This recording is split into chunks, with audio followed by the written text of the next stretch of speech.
욥은 성경에 나오는 고난의 대표적인 인물입니다. 욥은 동방의 의인이라 칭함을 받았고 당대 최고의 부자로서 부러울 것이 없는 사람이었습니다. 그런데 어느 날 갑자기 그에게 연속되는 고난이 찾아왔습니다. 아들들이 죽고 종들이 죽고 재산이 없어지고 불타버리고 온몸에는 머리에서 발바닥까지 독한 종기가 나서 견딜 수 없어 기왓장으로 온몸을 긁어대는 고통이 그에게 찾아왔습니다. 아내까지 욥을 조롱을 합니다. 욥은 내가 왜 도대체 이러한 고난을 당해야 하는지 이유를 알 수가 없었습니다. 욥의 고난은 잠깐 동안이 아닙니다. 70에 이 고난이 찾아와서 100세까지 지속되었으니 무려 30년 동안이나 이 고통스러운 일들을 계속해서 만나며 살아야 했습니다. 이 기간 동안 가정이 초토화되었습니다. 재산을 잃었습니다. 친구도 이웃도 잃었습니다. 건강도 잃었습니다. 사람들은 잠깐 동안 고난을 받을 때 믿음으로 그것을 해석해 보려고 합니다. 기도도 합니다. 욥도 그랬습니다. 모든 것을 주신 이가 여호와 하나님이신데 거두어 가시는 분도 하나님이 아니시겠는가? 고난 앞에서 여유 있는 모습을 보이기도 했습니다. 대부분의 사람들은 고난이 20년, 30년 길어지면 기도하는 것을 포기하기도 합니다. 어떤 사람은 신앙이 식어버리고 심지어는 신앙을 잃어버리기도 합니다. 욥이 대단한 사람은 맞지만은 욥 역시 믿음을 잃지는 않았지만 처음에 가졌던 그 의연한 모습은 사라지고 하나님, 의인에게 왜 이런 모습이 있습니까? 질문하고 자신을 공격하는 친구들에게 분노를 표하기도 합니다. 욥은 당시에 종교적으로 말하면 지도자였는데 당대에 함께 지도자적인 위치에 있던 사람들이 합세하여 욥을 공격을 했습니다. 내가 당하는 이 고난에는 반드시 다 의미가 있다. 하나님께서 그저 이러한 일을 주시지는 않는다. 그러니 내가 알지 못하고 지은 죄를 회개하라고 욥에게 이야기를 합니다. 욥과 친구들의 또 학사에 약 40여 장에 이르는 긴 논쟁이 욥기서의 내용입니다. 이 기나긴 논쟁을 읽어보면 욥이 얼마나 마음에 상처를 입었는지, 그리고 욥이 얼마나 억울해하는지를 알 수가 있습니다. 그래서 친구들에게 공격을 받으며 하나님, 어찌하여 이런 일이 일어납니까? 질문하기도 했습니다. 여러분, 우리 주변에도 고난당하는 이웃들이 있습니다.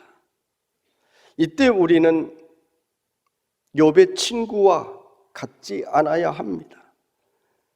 욥이 고난을 당할 때 그에게 필요한 것은 내 옆에서 그저 함께 울어주는 친구가 필요했고, 내 손이 닿지 않아 가려워 긁지 못하는 내 등을 긁어줄 이웃이 필요했습니다. 우리는 그것을 잘 못합니다.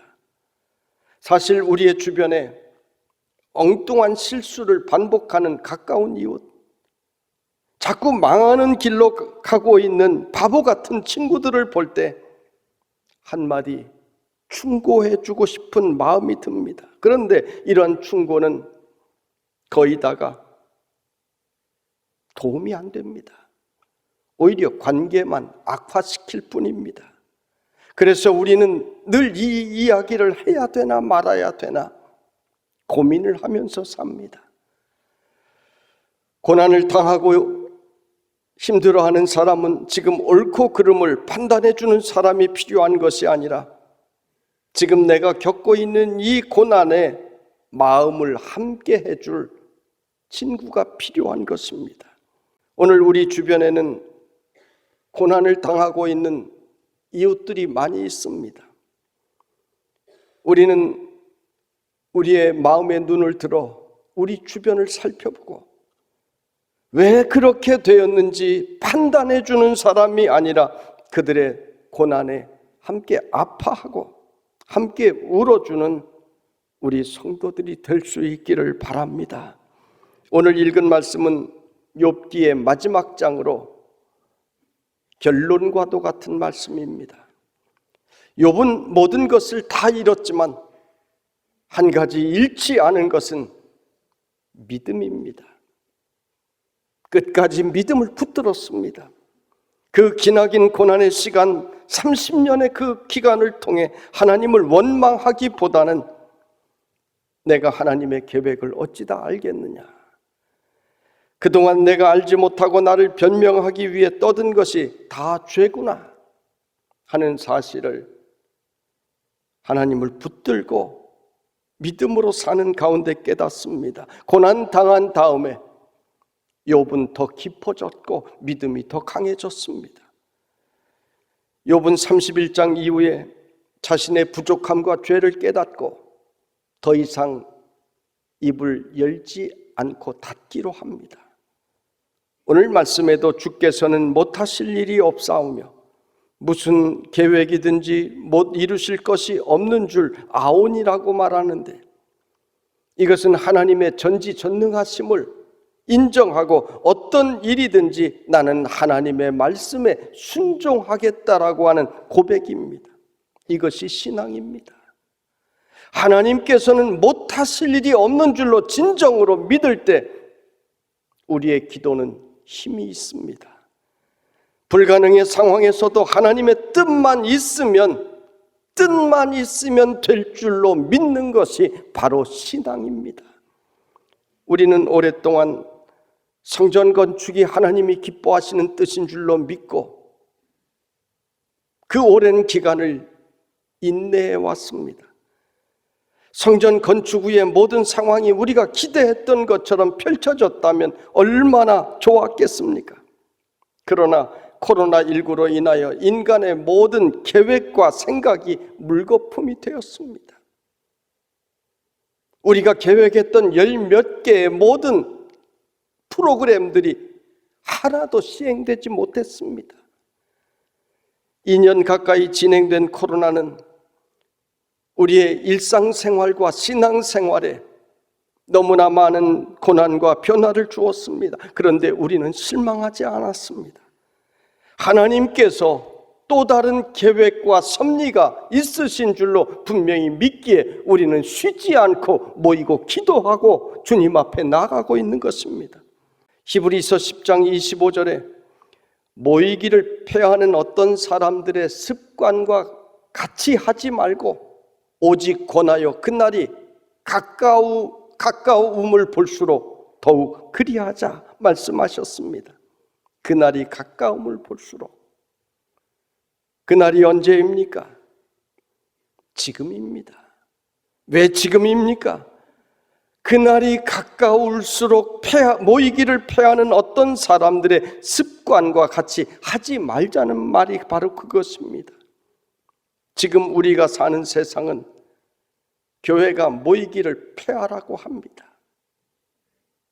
틈만 있으면 교회가 모이기를 폐하라고 하고 교회 손가락질을 합니다. 믿는 사람들도 그 말을 따라 모이기를 폐하고 있습니다. 성경은 그렇게 하지 말라고 하셨습니다.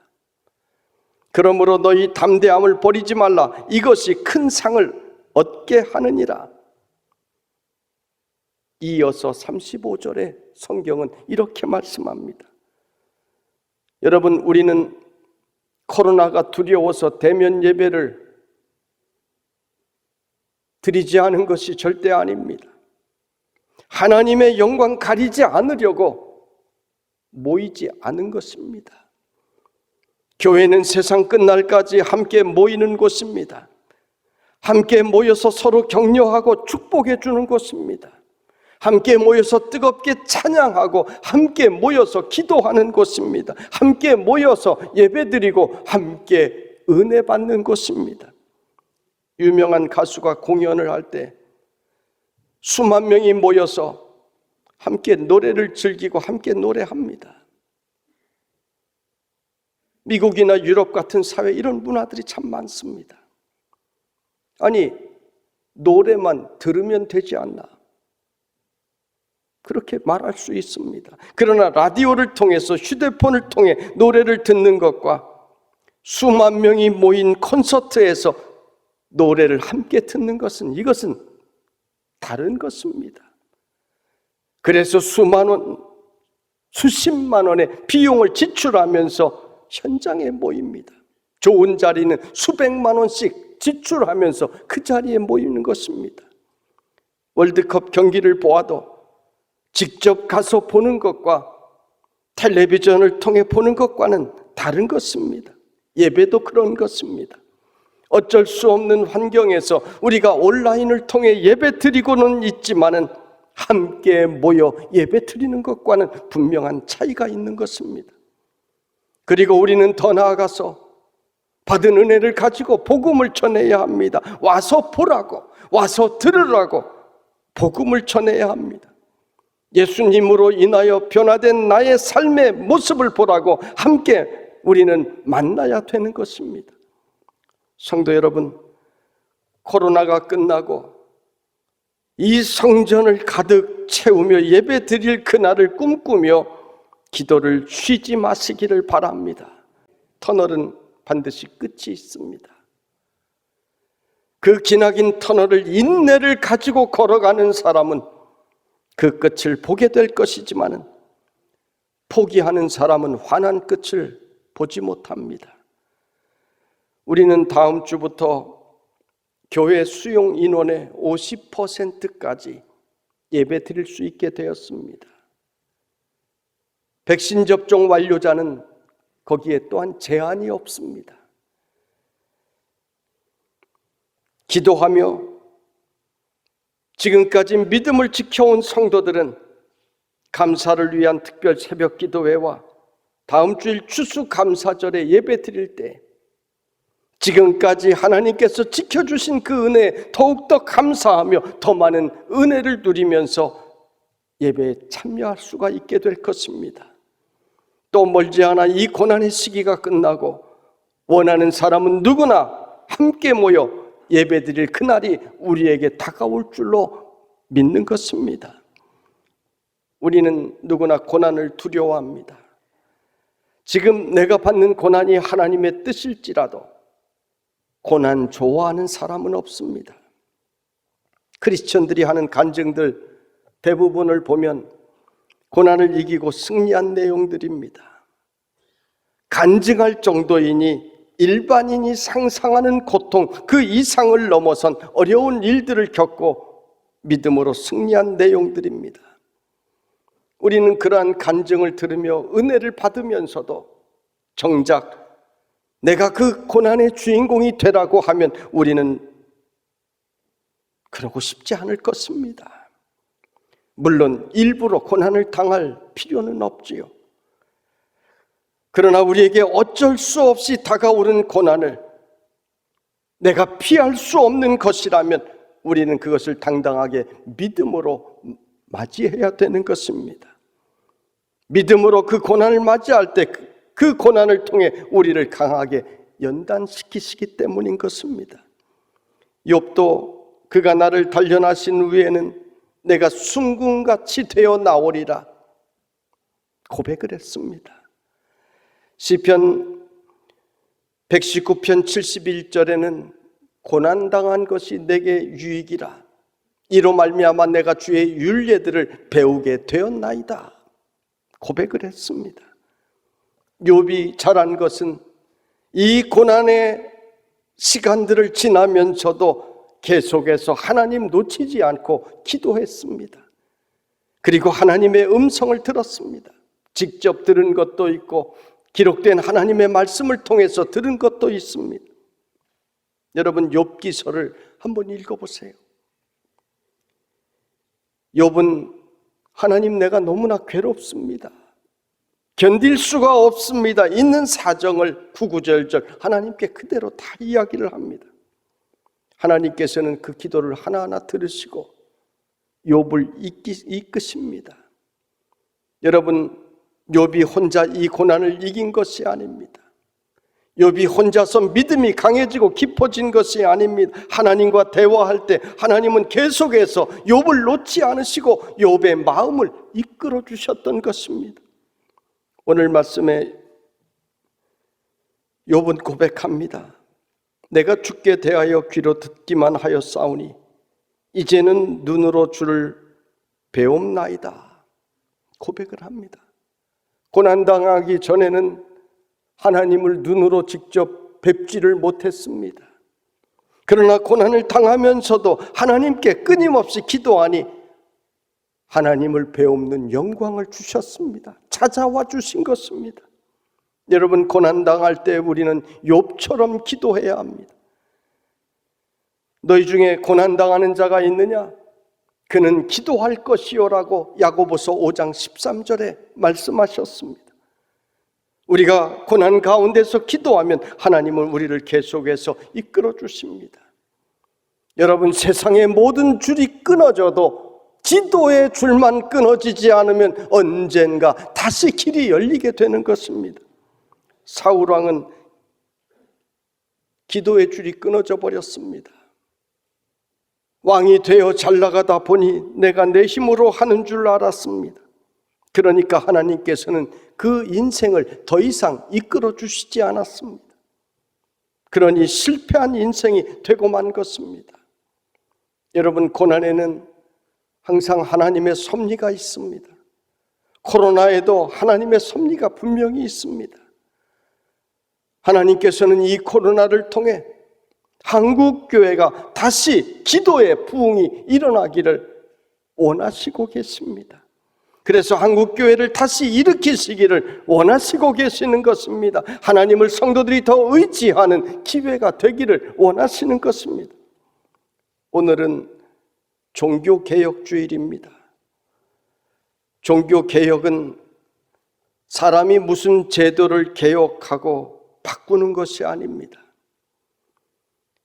종교개혁의 본질은 하나님께서 만드신 선하신 질서대로 사람이 돌아가고 교회가 다시 돌아가고 나라가 다시 돌아가면 그것이 진정한 종교개혁입니다. 개혁은 사람이 무엇을 새롭게 만드는 것이 아닙니다. 하나님께로 돌아가면 그것이 종교개혁입니다. 잘나고 교만한 사람들은 늘 다른 사람들 쉽게 비판하고 다른 교회 비판합니다. 그러면 교회가 개혁되는 것입니까? 아닙니다. 하나님께로 돌아가야 그것이 개혁입니다. 우리는 코로나 시대를 살아가면서 계속해서 하나님께 쉬지 않고 부르짖어야 하는 것입니다. 이것이 개혁입니다. 그러면 하나님께서는 우리를 고쳐주십니다. 나의 죄를 회개하고 기도하면 거기서부터 바로 종교개혁이 시작됩니다. 그러면 하나님께서 교회를 새롭게 하십니다. 코로나로부터도 지켜주십니다. 이 코로나를 어떻게 피할 것입니까? 마스크로 피할 것입니까? 백신으로 피할 것입니까? 이 코로나로부터 안전할 확신이 있습니까? 여러분, 우리는 전능하신 하나님의 품으로 피하여야 하는 것입니다. 미련한 사람은 징조를 보면서도 잘 깨닫지 못합니다. 인터넷에 보니까 한 강아지가 건물 안에 있다가 갑자기 소리를 지르면서 밖으로 튀어나갑니다. 주인이 놀라서 함께 건물 밖으로 나갔는데 그 순간 건물이 지진으로 무너져 버렸습니다. 하찮은 개도 지진의 징조를 예민한 감각으로 아는데 사람은 모릅니다. 여러분, 하나님께서는 우리에게 여러 가지 징조를 주십니다. 친구를 통해서 징조를 주십니다. 직장을 통해서 징조를 주십니다. 사건을 통해서 징조를 주십니다. 질병을 통해, 건강을 통해서 징조를 주십니다. 지혜로운 사람은 그 징조를 보고 기도하면서 하나님의 뜻을 구하는 사람입니다. 여러분, 지금 우리가 맞이한 이 코로나보다 더 큰 징조가 어디에 있습니까? 우리는 코로나 앞에서 하나님의 뜻을 구하며 기도해야 하는 시기인 것입니다. 우리를 향한 하나님의 뜻이 어디에 있습니까? 기도해야 되는 것입니다. 그러면 우리를 깨닫게 해주십니다. 말씀을 통해서 깨닫게 하시기도 하고, 때로는 기도하는 가운데 깨닫게 하시기도 하고, 감동을 통해서, 성령님을 통해서 깨닫게 하시기도 하십니다. 고난 속에서 내가 가졌던 경험이나 생각을 넘어 하나님의 뜻에 순종하는 것을 깨달는 것이 욥기서의 결론입니다. 그래서 욥은 오늘 읽은 마지막 말씀, 맨 마지막에 티끌과 재 가운데서 회개한다라고 했습니다. 그동안 내가 하나님의 뜻에 무조건 순종하지 못했구나. 내가 나의 생각과 경험으로 내가 의롭다고 생각하며 교만했구나. 이것이 죄구나 하는 사실을 비로소 깨닫게 된 것입니다. 여러분, 신앙생활에 정말 중요한 것은 나를 깨닫는 것입니다. 내가 하나님 앞에 어떤 존재인지, 하나님께서 나라고 하는 인간을 어떻게 생각하실지를 깨닫는 것입니다. 그러면 욥처럼 우리는 회개할 수밖에 없습니다. 우리는 잘한 것이 없기 때문입니다. 교만한 사람은 늘 자기가 잘했다고 이야기를 합니다. 며칠 전에도 어떤 사람을 만났는데, 이 사람은 한국 교회가 어떻고 목사가 어떻고 하면서 마구 이야기를 합니다. 제가 2번인가 밖에 만난 적이 없는데, 회의에서 만났는데 자기 교회에 대해서도 함부로 이야기하고 다 잘못되었다고 하고 자기만 의로운 것입니다. 나중에 이야기를 들어보니 그가 속한 단체에서 그 사람 때문에 너무나 골치가 아프다는 것입니다. 막말하고 위아래 없고 거칠고 그 사람만 사라졌으면 좋겠다 하는 이야기를 들었습니다. 우리는 하나님께서 너만 사라지면 조용할 텐데 그런 사람이 되어서는 안 되겠습니다. 욥은 100세까지 30년을 고난당한 후에 240세까지 살았습니다. 욥은 말년에 자식들과 물질을 이전보다 갑절로 받았습니다. 자녀들은 잘 되었습니다. 딸들은 당대 최고의 미인들이었고, 당시 문화와는 다르게 딸들까지 아버지의 유산을 다 받았습니다. 자녀들이 다 잘 되었다는 것입니다. 욥은 시련은 많았지만 마지막이 복된 사람이 되었습니다.